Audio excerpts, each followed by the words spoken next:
ಶಬರಿಮಲೆ ಅಯ್ಯಪ್ಪ ಸೇವಾ ಸಮಾಜಂ ಕಾಪು ವಲಯದ ವತಿಯಿಂದ ಹರಿವರಾಸನಂ ಶತಮಾನೋತ್ಸವದ ಅಂಗವಾಗಿ ವಿಶೇಷ ಕಾರ್ಯಕ್ರಮಗಳು ನಡೆದವು.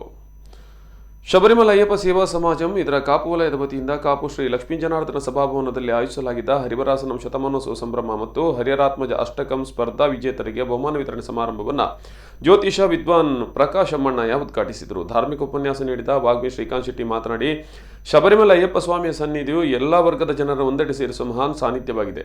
ಮನೆಗಳಲ್ಲಿ ಹರಿವರಾಸನಂ ಗೀತೆ ಮೊಳಗುವ ಮೂಲಕ ಹಿಂದೂ ಸಮಾಜವನ್ನು ಜಾಗೃತಗೊಳಿಸಲಿ. ಈ ನಿಟ್ಟಿನಲ್ಲಿ ಸಂಘಟನೆ ನಡೆಯುತ್ತಿರುವ ಕಾರ್ಯಕ್ರಮಗಳು ಪೂರಕವಾಗಿದೆ ಎಂದರು. ಹಿರಿಯ ಗುರುಸ್ವಾಮಿಗಳಾದ ಗೋಪಾಲ ಗುರುಸ್ವಾಮಿ ಬೆಳಪು, ನಾರಾಯಣ ಗುರುಸ್ವಾಮಿ ಕಾಪು, ಗೋಪಾಲ ಗುರುಸ್ವಾಮಿ ಶಿರ್ವ, ಸುರೇಶ್ ಗುರುಸ್ವಾಮಿ ಕಟಪಾಡಿ ಅವರನ್ನು ಸನ್ಮಾನಿಸಿ ಗೌರವಿಸಲಾಯಿತು.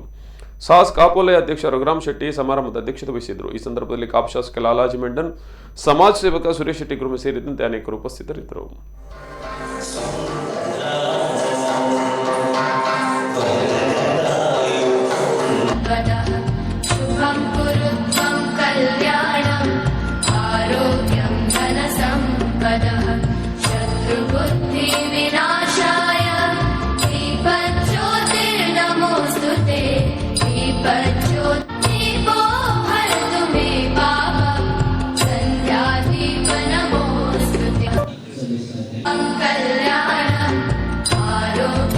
ಒಂದು ಏಕಮೇವಾದ್ವಿತೀಯವಾದಂಥ ಒಂದು ನಂಬಿಕೆಯಾಗಿ ಶ್ರದ್ಧೆಯಾಗಿ ಬೆಳೆದು ನಿಲ್ಲುವಂತಹ ದಿನವನ್ನು ನಾವು ನೋಡ್ತಾ ಇದ್ದೀವಿ. ಅದಕ್ಕೆ ಈ ಸಾಸ್ ಅನ್ನುವಂಥ ಸಂಸ್ಥೆ ಒಂದು ವೇದಿಕೆ ಆಗ್ತಾ ಇರೋದನ್ನು ನಾವು ಗಮನಿಸ್ತಾ ಇದ್ದೀವಿ.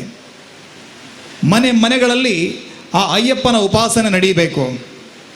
ನಾವು ನಮ್ಮ ತುಳುನಾಡಿನಲ್ಲಿ ಬ್ರಹ್ಮರ ಆರಾಧನೆ ನಡೀತಾ ಇತ್ತು ಅಂತ ಹೇಳ್ತೀವಿ. ಬೆರ್ಮೆರ್ನ ಆರಾಧನೆ, ಕಾಡು ಮೇಡುಗಳಲ್ಲಿ ಬೆಟ್ಟ ಗುಡ್ಡಗಳಲ್ಲಿ ವನದೇವತೆಯ ಆರಾಧನೆಯನ್ನು ನಮ್ಮ ಹಿರಿಯರು ಮಾಡಿಕೊಂಡು ಬಂದರು.